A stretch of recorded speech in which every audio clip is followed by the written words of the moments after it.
Okay, so we're back now to complete our tour of the neutral cards, revised and complete as far as complete goes for the alpha version of the game. This is pre-prototype, and the last time we were looking at all of the locations from the neutral cards. We were looking at the events.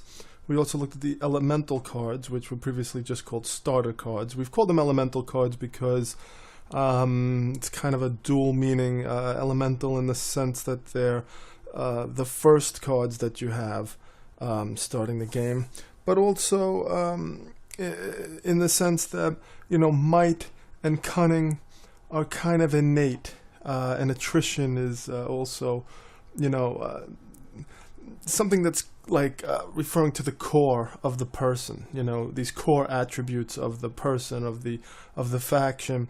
And so we use the term elemental to kind of differentiate them from the other cards. You know, trying to keep some of this terminology within the thematic framework. You know, to call them a starter card, it's very meta. You know, it's very outside the scope of the theme. It relates to the game itself. And we try to kind of obscure those edges a little bit and bring in terminology that will, you know, elicit the theme a little bit better.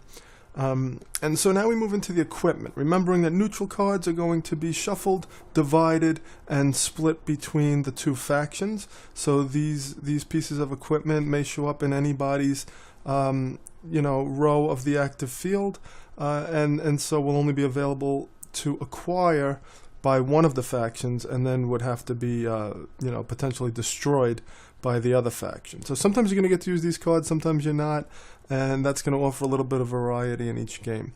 Alright, so last time we looked at the Arbutus of Unruin. The correct pronunciation of this word is Arbutus. You know, I say Arbutus. You know, I guess I watch too many episodes of the old Twilight Zone. You know, I like to call a robot a robot. You know, but it's Arbutus. But we're going to say the Arbutus of Unruin.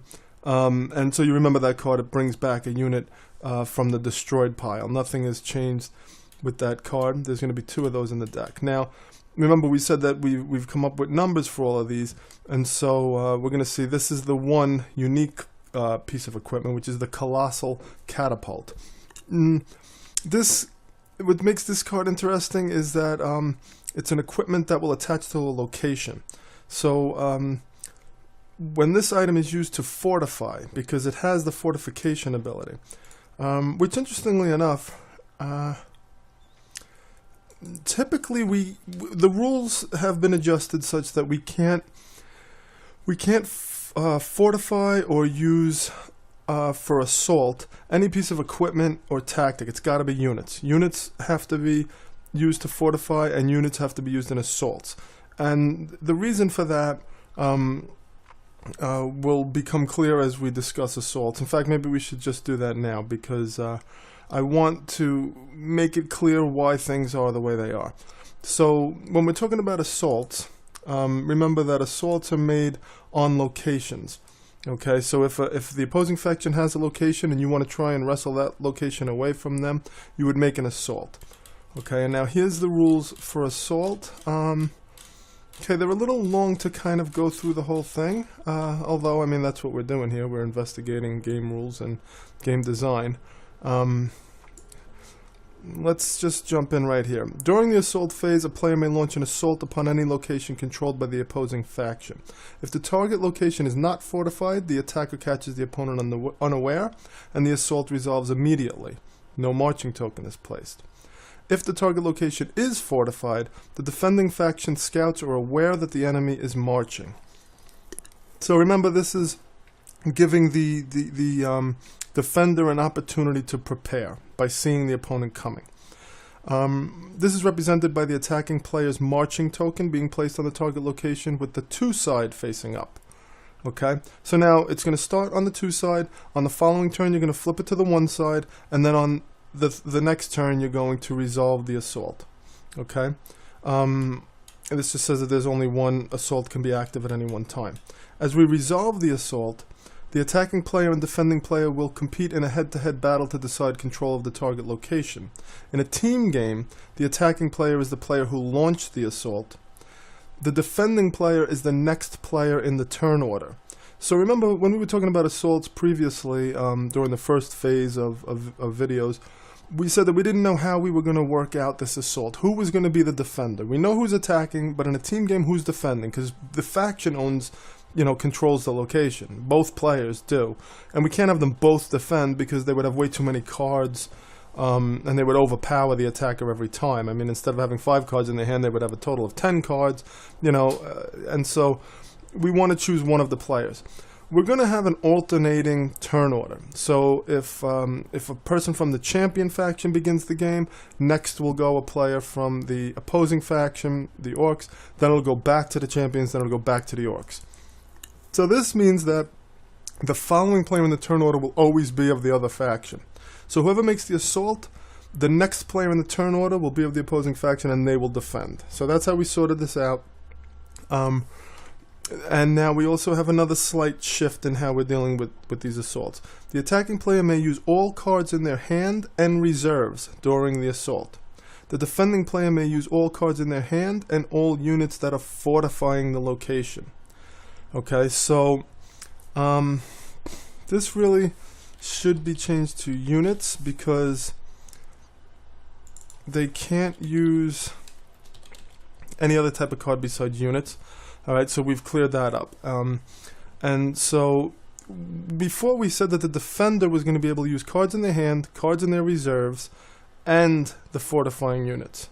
Alright, so that would give them the same amount of cards in their hand as the attacker would have, because everybody has the same amount of cards in their hand. And the reserves are the same across the board, generally speaking, barring some effect that changes that. So they're equal footing, and then the defender would in addition have the fortifying units. Now, the cards in the hand may be units, maybe not. We don't know how many are going to be units within there. Cards in the reserves are going to be all units. Cards fortifying are going to be all units. So in effect, the defender would have additional cards in the amount of the fortification value of the location. So if the location could take 4 fortifying units, the defender would have 4 extra units, and they're all definitely going to be usable cards because they're all going to be units, you see?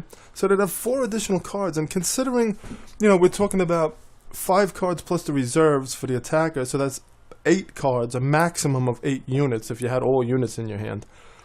Adding on 4 on top of that for the defender, or even 2 or 3 is like really a big advantage. It would be very difficult to overcome that, especially considering that you're going to fortify with units who are very useful in assaults. Either they have assault abilities or they have high values, and so it was too much of an advantage. I think that this balances things out pretty nicely, because what we're saying here is now the attacker can use their hand and reserves. The defending player can only use their hand and fortifying units. They can't use their reserves. Reserves are only for attacking, and fortification is only for defending. So now the only variation is going to be that fortification value. If you have a location that can have 3 fortifying units, then we're going to be even, because he has 3 in his reserves, I have 3 fortifying. If I have 4, then I have 1 extra card. If I have 2 fortification or something like that, then I only have 1 less card. But it's a very small difference, not insurmountable. So this balanced it out and gave it a little bit more focus, reserves being only for assaulting as the attacker, and fortifying units only being for defense. Okay? And now, here's the second part of this, and this is why we don't want to use equipment or tactics. Beginning with the attacking player, each player will play 1 unit card, resolving its assault effect immediately before placing it in either their calm or cunning ranks. So let's take a look at how these cards are going to get laid out. When you play a unit, you're going to choose whether you want it to be in the combat rank or the cunning rank. And remember, we want to balance these 2 ranks to generate a maximum assault power. So if we have 7 total combat in our comm ranks, and we have 4 total cunning in our cunning ranks, then only 4 is matching across the board. And so the remaining 3 in the combat ranks won't count. So your total assault power would be 4. Now, since we're laying these cards out in this fashion, you can see that it allows for only the relevant icon, be it combat or cunning, to be seen. So anything else that's on the card can't be seen. And trying to get into putting attachments on a unit or something like that, attachments don't have a combat value in and of themselves. They have an ability which grants combat to the attached unit, which means their icon is not going to have the cunning value. You'd have to read the ability to see how much it's adding to the unit. So this would just get very complicated in this layout. So we want to keep it strictly to units during this assault phase. In addition, assault effects are going to resolve immediately, because that's when we can see them. When we put them down, we can see them. Once we cover them up, we can't see them anymore. So we don't want to have some kind of ongoing ability or granting bonus combat or something like that that would have to be seen in the ability section of the card. Okay, so this is going to make it very clean, very easy. You play the card, you resolve its assault effect immediately. Then when you play the next card over it, it doesn't matter because its ability effect is over. Okay, so that's the main thing that I wanted to illustrate here. The rest of this, you know, if you wanted to read it, you could pause it, but it's not necessary to really know this now. Just know that they do have to be matched, the combat and cunning values. Okay, and then at the end we're going to have a shared reserve and discard draw step, because all the cards you play during the assault are going to get discarded. So that means the defender just potentially lost a lot of cards from his hand, so he has to draw up a new hand because he's going to be playing next in the turn. Okay, and also whoever wins the location is going to be allowed to fortify immediately with whatever cards he didn't yet play. So if he did have a couple of cards left in his hand, he could use them to fortify. Okay, very good. So let's return. So now the Colossal Catapult is a piece of equipment that can be used to fortify. So we would want to make note of that here because it's unusual. I have another card that does this, I think. But let's just put it in here so we don't forget. This equipment can be used to fortify. When this item is used to fortify, because it doesn't have to be, you see it has a combat value of 4. You can pull this Colossal Catapult out onto the field and just blast the opponent for 4. But when this item is used to fortify, let's just say equipment here. It is an item, but let's just stick with the main, type of card that it is. It becomes permanently attached to that location for the rest of the game. Place it face up above the location. Add its comm value to the total assault power of the defender, and do not discard it at the end of the assault. Each location may have only one attachment. Now, so far, this is the only one in the game. So this is going to be a huge advantage to whoever gets it. Now, I'm going to include these in the expansion. Also, when we do Recitals of Redimere, the Great Mage War, that's going to also include equipments, and those two games can be merged and all of that kind of stuff. You can build your own decks however you want. And so, there'll be more of these as we go along, but right now there's only one. Okay, so each location may have only one attachment is, for future use, really. Now it's going to add this 4 to the total assault power of the defender. I think it would be better to have this be to the combat rank. Add its comm value to the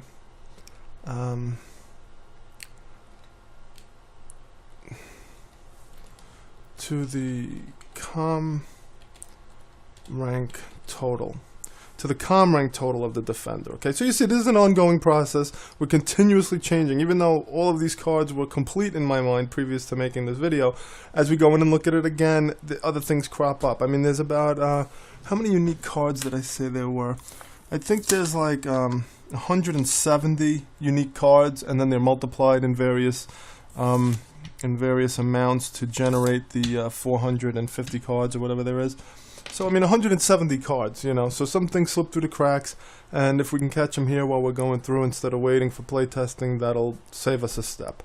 Alright, because to add this 4 to your total assault power, I'd imagine that assault powers are going to probably be, maybe around 5 or something like that, between, they could be anywhere from, 0 to maybe 7, 8, whatever you could kind of match between the two, but it's going to be hard because you only have the 5 cards in your hand, and then whatever's fortifying, if you're the defender, or the 5 cards in your hand, and whatever's in your reserve. So you're talking about maybe 8 cards, You know, some assault abilities may let you draw cards and things like that, but, you know, with only 8 cards, it's going to really be hard to generate like 20 total assault power, like matching on both sides. It's going to be basically impossible.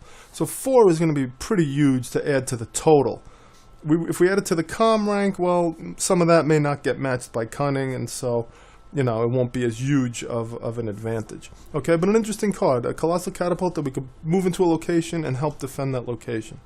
We don't have an image description here, but I think it's pretty clear. It's a giant catapult, okay? Alright, now, the smelling salts, if you recall, I believe were part of the dwarf equipment. But when I got into deciding the amount of cards that had to be everywhere, the problem that I ran into is that I had written in a lot of unique cards, characters who there could only be one of. Now in certain games, like let's say Magic the Gathering or the Lord of the Rings, you know, the living card game, you might have multiple cards of the same character, but only one copy can be played at a time because it's a unique character. You can't have, you know, 2 you know, Noris coming out or something like that. There's only one dwarf named Nori, and he can only be out one at a time, right? He can't duplicate himself. And so having these unique characters that I had written in, I said, well, you know, you can wind up with a faction with too many like cards where there's only one of them, and I didn't want to have those multiples like you have in a Magic the Gathering, because I don't want you to draw a card that you can't use. That's like a big deal for me. I don't want you to have dead cards in your hand that are unintentionally dead cards. You know, if you have like an attrition card, which is essentially a dead card, and then it also has a bad effect, but it serves no purpose towards what you want to do, so it is a dead card in that sense. You know, there's a reason for that. It's supposed to be hurting you. But just to have, let's say, multiple versions of, you know, Bertram Moore, who's a character in the game, and you draw 2 of them at the same time or something like that, you know, well, then what are you going to do with one of them? It's just a waste, you know, just so you can increase the possibility that he'd arrive. I want there to be 1 card for each unique character, just like there's only 1 person, you know, there's 1 person, 1 card. That's it. And so I had to move some things around to accommodate that, because we said there's going to be a 5, 4, 3, 2, 1 in those faction units, which means there's only 1 unique card, you know, and so that meant other things had to get shifted around and stuff to accommodate that, and, you know, some things got moved around. Smelling salts are one of the things that got moved to make room, because also that means you only have 5 unique cards, let's say, in faction units, and so maybe I had written 6. I had to move one somewhere else. Maybe move it in, you know, in this case, I had too many for the dwarves. I had to move this into the neutral cards. And it makes sense as a neutral card. A smelling salt could be used by anybody. Alright, so we looked at this last time. You could destroy the card to place a unit from your discard pile into your hand. So it's just waking them up. Come on now, you dastardly dog, wake up! Bertram Moore, the battlefield strategist. Alright, just trying to get this guy to snap too. Okay, and then here we would have, you know, knocked out, let's see, should we make it a man? No, we'll make it a dwarf to honor the fact that they were originally, this card was originally in the dwarf faction. Knocked out dwarf, someone putting salt under his nose. Maybe he's waking up. So he's waking up surprised and the salts are under his nose. Okay, something like that'll be for the image. And it has no victory points because essentially, you know, you're to destroy this card to make use of it. And it only costs you 1, it's not worth the victory point. Okay, so those are the equipments that can be played from your hand. They do not need to be attached to anybody. Now, previously we had spoken about a couple of cards and said, well, you know, can you use this thing without it being attached? I mean, in theory, you can't use anything without someone using it, right? But in gameplay terms, I think something like this plant which grabs a unit, I think it's like you're doing it, you know, just someone's doing it. It's not attached to anyone in particular, it doesn't require anyone to use it. It's just being done by someone in general. The catapult is being used by someone. The smelling salts are being employed by someone. Now we're going to go into the attachments. Now, something else that I'm on the fence about, but I'm really leaning towards doing away with, is this requirement. Previously, we said that all the units were going to have proficiencies, melee, ranged, or magic, and that you'd have to line that up when using attachments And so this requires the melee proficiency. You'd have to have a unit who had the melee proficiency in order to employ this sword. Given the fact that there's so few cards in your hand, and trying to line this up, it will result in dead cards sometimes. You'll have a sword and no one to use it. I really don't like that. There's so few cards in your hand already, and remember, there's 2 resources in this game, and so you're going to have less of each, you see, when your hand comes up. And so these costs, they may not seem like much now, but to generate 5 or 6, cunning, let's say, may be difficult, because some of your cards have more combat, some have more cunning, some don't have the combat or cunning. And so I really don't want there to be dead cards in your hand under any circumstances. So I'm thinking of doing away with the requirements and the proficiencies entirely, but I've left them on right now because during playtesting I can test it out and see if it'll work. But really, at any point, if I wound up with a dead card in my hand, I'd probably say, I don't like this, I want to get rid of it. It's just cumbersome, and it's a frustration. I didn't like it in Thunderstone, with the weight of the item, and the strength of the unit. And I don't think I want to use it here. But for now, you're going to see this throughout. Most likely, we're not going to use it. Okay, so the Longsword of the Fallen. You'll see it's a sword lying upon the ground next to the gloved hand of a fallen warrior. The attached unit gains +2 combat. Okay, so you will have to have a unit. Okay, I mean, I don't mind this thing being dead if you don't even have a unit. You can't just have a sword and just use it. You got to have somebody to use it. If you don't have any units in your hand, the sword's not going to do you any good. That's fine. I can handle that. But, if you have 3 units in your hand and none of them have the right proficiency, that's a little frustrating. You're like, come on, why can't this guy pick up a sword, right? I don't ever want you, kind of breaking that suspension of disbelief and say, well, this guy could pick up this sword and do something with it. I mean, it's not like he can't touch it because he doesn't have the proficiency. And then I don't want to get into making this like, well, if you have the proficiency, it gives you +4 instead of +2. You could do that, but I use a lot of abilities on my cards. Almost all my cards have abilities, and I want them to be relatively simple most of the time, so you can play quickly. Not where you're reading through your cards and it's taking you 10 minutes to do your turn, trying to figure everything out. We have to try and streamline it a little bit, and so for now, we're just going to let anybody pick up this sword and use it for 2 combat. Here's another excerpt from Dawn of Thunder. The field was littered with abandoned treasures born of the finest craftsmanship, both of mortals and the gods themselves. Okay, so speaking of the fallen treasures like swords and charms and all kinds of things, but also of the handiwork of the gods, the living beings who were strewn upon the battlefield. All right, so a profound note there from Artemis Harrow. All right, and there's 4 of those, fairly common to find, abandoned swords littering the battlefield. Okay, so that's it for the equipment. Is that right? Yes, it is. That's all for the equipment. So just the 1 attachment in the neutral equipment. And these things are going to be able to be, in either deck. So a sword is just a sword. Could be anybody's. You can pick it up and use it. All right, so now we're getting into the units. The Merchant of Zorn was previously here. He was one of the early cards that we made. The cost of equipment cards in your faction's row of the active field is reduced by 2. Here's Yi, the Amar of War at Dawn's Crest, telling you about the Swarth. The Swarth rarely venture into the east for anything but plunder. If offering trade, be assured that they are desperately seeking to relieve themselves of incriminating goods. Alright, so the idea here is that he's selling you stolen equipment. Okay, so that's why the cost is reduced by 2. He's looking to get rid of it.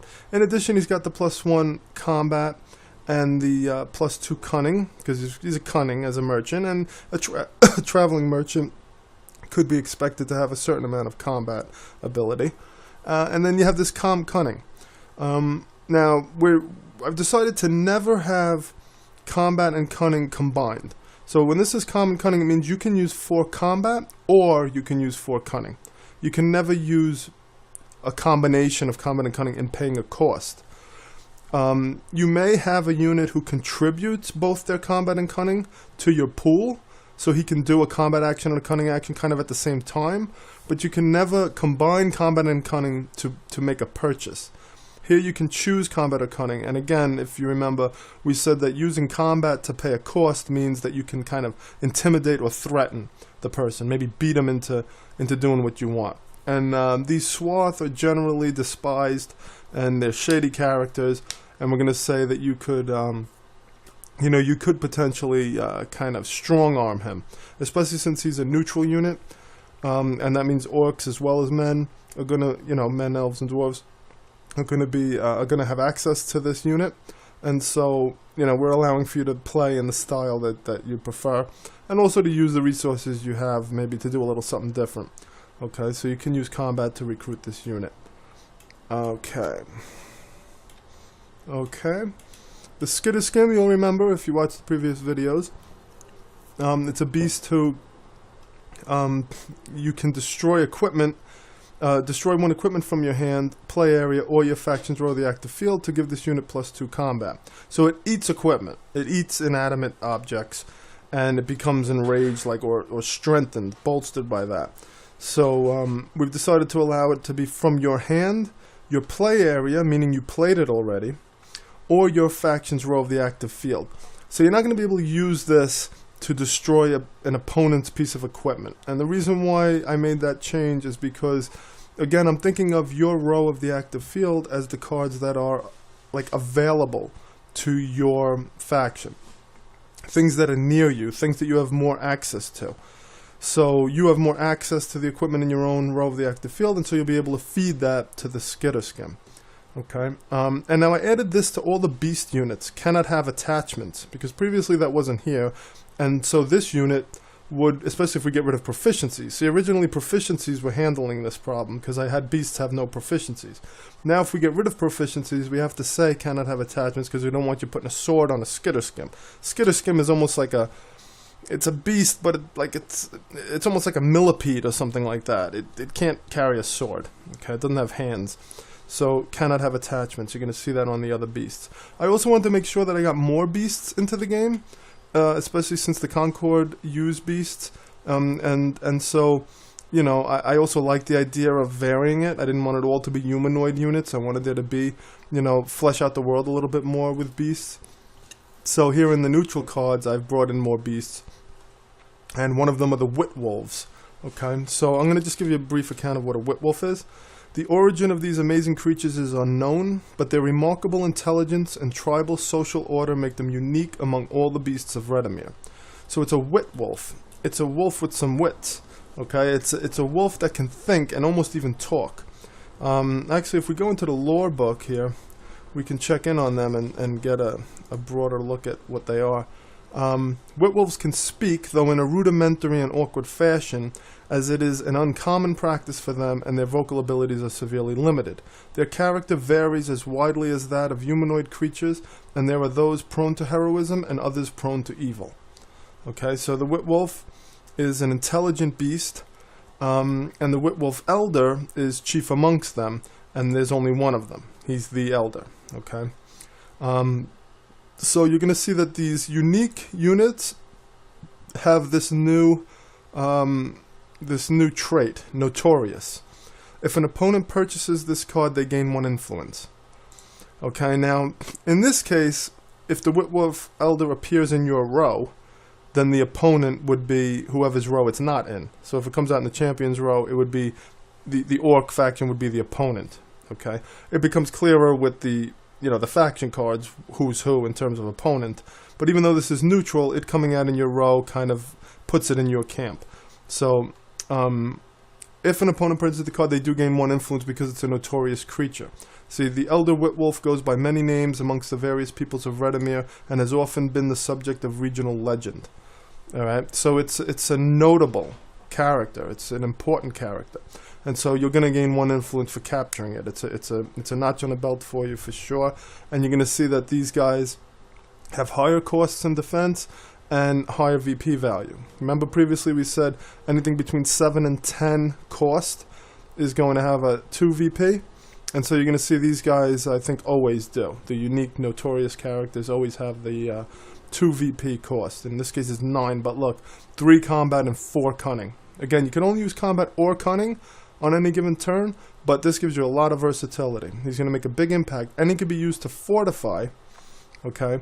And he has an assault ability. So if you fortify with him and he comes up during assault, he's going to have an assault ability. That assault ability is search your deck and discard pile for Witwolf cards, reveal any found and place them into your hand, then shuffle your deck. So you're going to be able to search everything you have for Witwolf cards. And you're going to see there are 5 Whitwolf neutral cards that are going to potentially crop up. Okay, so you may have a couple of these in your deck. During an assault, he's going to howl out and draw them to him. So you may wind up with 1 or 2 extra cards during an assault, which could be a huge advantage considering how few cards you have at that point. Okay. In addition to that, we have this new ability, Synergy. And Synergy means that you're going to gain a bonus by having multiple units of the same type. So Synergy Whitwolf means that he's going to get, for each other Whitwolf played this phase, this unit gains this bonus, Com +1. Alright, so for each other Whitwolf played, you're going to get Com +1. So if 2 other Whitwolves were played, he's going to get +2. 3 other, he's going to get +3. You see? So you would want to try and get as many of these Whitwolves as you can if you have the Whitwolf Elder. Alright, and then that's also going to help you when it comes to assault time. Okay, so you're going to see this synergy on a few different types of units. Okay, so yeah, and he's wearing a feathered poncho and bone charms. You know, wearing a little bit of clothes and jewelry, it kind of indicates that intelligence. He has half braided mane with beads in it. You know, now how they acquired that, I guess some combination of paw and mouth by one of the other Whitwolves would help him do this. I don't know, but it's going to create an interesting look for this Whitwolf Elder.